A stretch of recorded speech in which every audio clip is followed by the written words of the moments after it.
এবার space x এর প্রধান নির্বাহী কর্মকর্তা ইলন মাস্ককে বাংলাদেশ সফরের আমন্ত্রণ জানিয়েছেন প্রধান উপদেষ্টা ডক্টর মোহাম্মদ ইউনূস।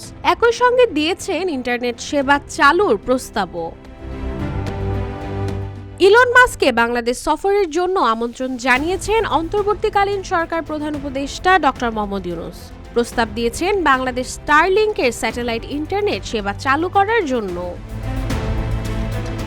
সম্প্রতি ইলন মাস্ককে একটি চিঠি পাঠায় ডক্টর মোহাম্মদ ইউনূস, যেখানে তিনি মাস্ককে বলেন বাংলাদেশ তার প্রযুক্তি ও উদ্ভাবন খাতে গুরুত্বপূর্ণ পরিবর্তন আনতে প্রতিশ্রুতিবদ্ধ এবং দেশটি বিশেষভাবে স্বাগত জানাবে যদি টেসলা, স্পেস এক্স ও নিকোলা মোটরসের মতো প্রতিষ্ঠানগুলোর প্রতিষ্ঠাতা এই সফর করেন।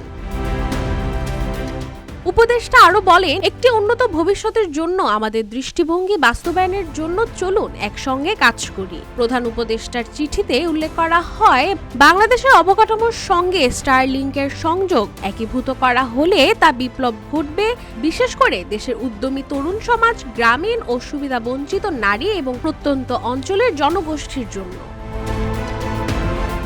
ইলন মাস্কের বাংলাদেশের সফর দেশটির প্রযুক্তি খাতে বৈপ্লবিক পরিবর্তন আনতে সহায়তা করতে পারে এবং তার অভিজ্ঞতা বাংলাদেশের তরুণ উদ্যোক্তা এবং বিজ্ঞানী সম্প্রদায়ের জন্য অনুপ্রেরণা প্রদান করবে।